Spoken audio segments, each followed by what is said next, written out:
everyone, I'm Cindy and welcome back to CSI, Cindy Story Investigations. Sebelum kita mulai, buat kalian yang belum subscribe, jangan lupa klik tombol subscribe-nya dulu. Apalagi kalau kalian suka story atau case yang berkaitan dengan kriminalitas. Karena kasus yang akan kita bahas hari ini benar-benar brutal dan terjadi di Hiruk-Pikuk, Jakarta Timur. Hari ini kita akan membahas sebuah kasus domestik yang berakhir pada pembunuhan atau tragedi mengerikan. Ini bukan hanya cerita tentang pembunuhan, tetapi adalah puncak dari sebuah kekerasan rumah tangga yang sudah berlangsung lama dan dipicu oleh sesuatu yang sangat gelap. Ini adalah kisah tentang SNC, seorang perempuan yang harus kehilangan nyawanya di tangan suaminya sendiri di Cakung, Jakarta Timur pada tanggal 18 September 2025. Sesuatu gelap apakah itu? Apakah gangguan psikologis? Amarah? Atau mungkin memang sudah disengaja? Atau direncanakan? So, tanpa menunggu waktu lama lagi, let's get into the case. Jadi, kisah tragis ini terjadi pada tanggal 18 September 2025 di sebuah rumah kontrakan yang berada di Jalan Borobudur, Kafling Tanah Merah, Cakung, Jakarta Timur.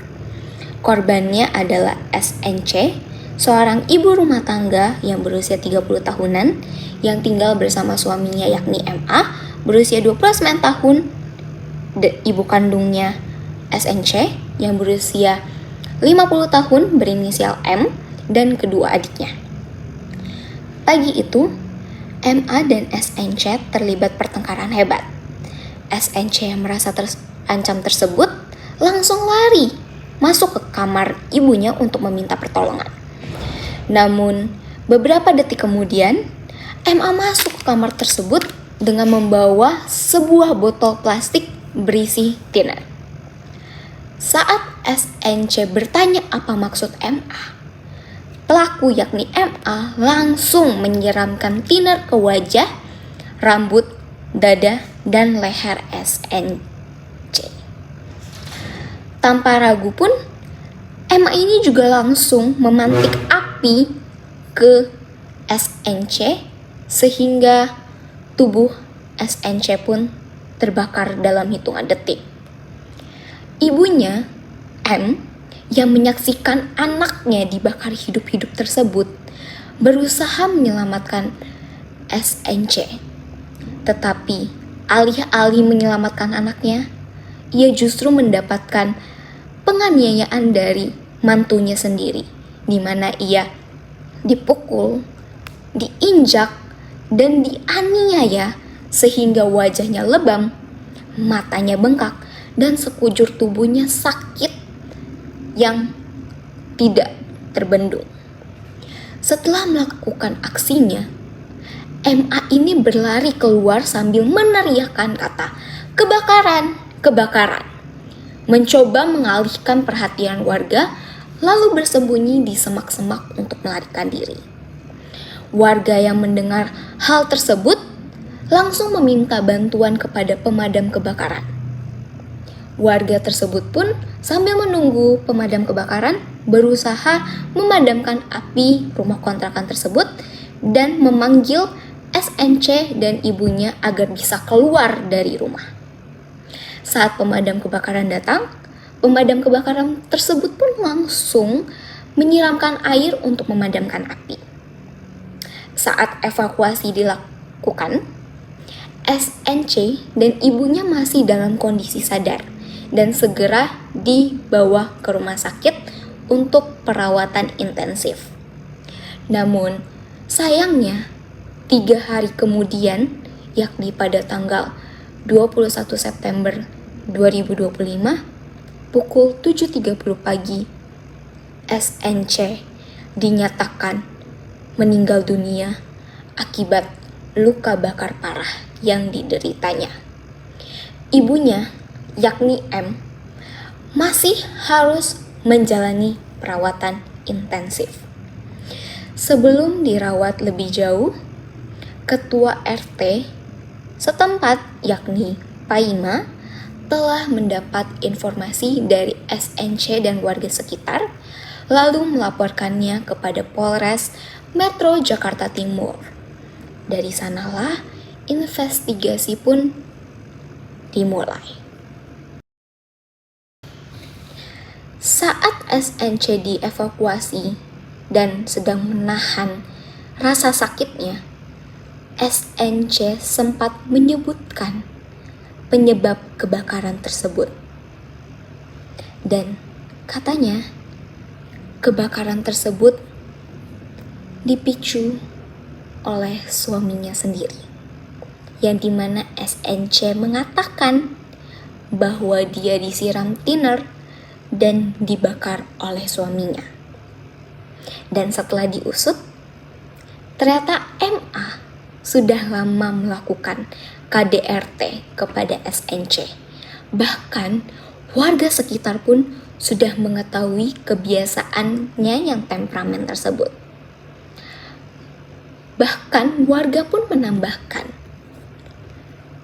bahwa pelaku dikenal sebagai orang yang temperamental yang pernah menelanjangi istrinya sendiri dan diseret ke jalanan.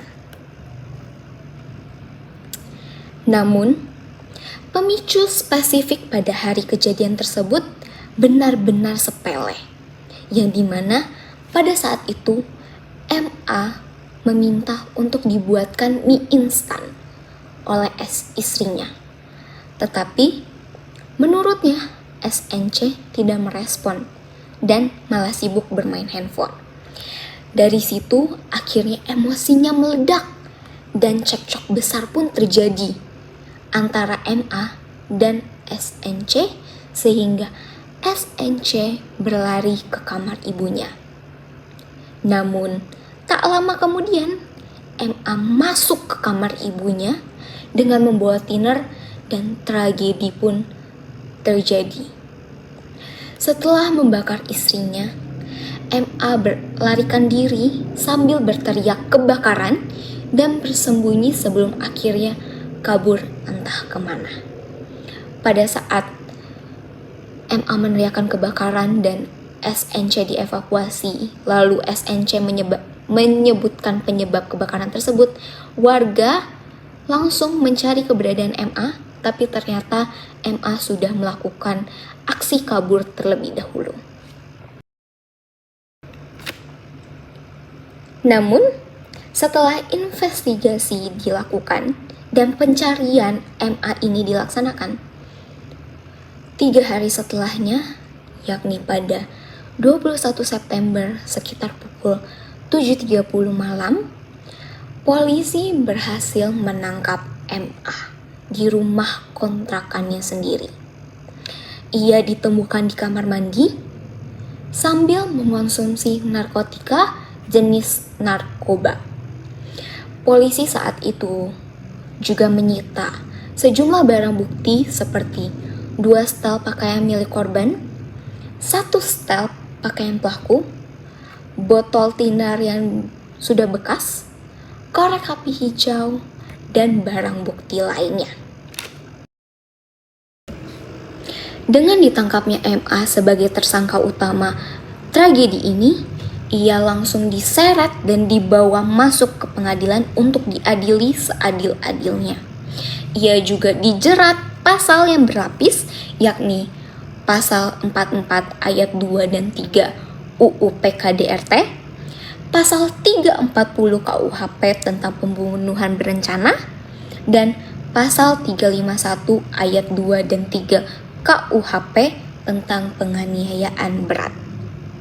Sampai saat ini belum ada putusan resmi dari Pengadilan Jakarta Timur. Tetapi persidangan tersebut pastinya akan dipercepat agar korban bisa mendapatkan keadilan yang sesungguhnya dan sebenarnya. Sedikit tambahan informasi, guys. Ketika nanti ibu korban yakni M sudah pulih dan keluar dari rumah sakit, kepolisian telah menyiapkan rumah aman untuknya. Oke, mungkin itu dia kasus kita hari ini. Semoga SNC bisa diterima di sisi Tuhan Yang Maha Kuasa dan mendapatkan keadilan yang sebenar-benarnya. Kita juga berharap agar ibu korban, M, bisa segera pulih secepatnya dan terhindar dari trauma yang berkepanjangan. Untuk menutup case kali ini, aku punya pesan untuk kalian semua. Jadi, untuk para laki-laki, tolong sayangilah istri kalian. Karena ialah yang akan menemani kalian baik dalam susah, senang, ataupun sedih. Jangan pernah sekalipun kalian melakukan tindak KDRT, apalagi sampai melakukan pembunuhan kepada istri kalian. Memang pertengkaran dalam rumah tangga sering terjadi, tapi kita harus mengontrol hal tersebut karena kita sudah dikuduskan dan sudah terikat perjanjian seumur hidup semati. Lalu, untuk kalian para perempuan di luar sana, tolong pilihlah laki-laki yang baik dan benar, yang tentunya mampu untuk menjaga kalian semua. Pilihlah laki-laki yang tidak temperamental. Jika mungkin sekarang kalian sedang berpacaran atau mungkin bentar lagi akan melangsungkan pernikahan, tetapi calon ataupun pacar kalian memiliki bibit-bibit temperamental, sebaiknya dipikirkan kembali lagi untuk bisa berpacaran atau lanjut ke hubungan yang berikutnya. Sebab pernikahan itu bukan hanya sehari 2 hari saja, tetapi seumur hidup.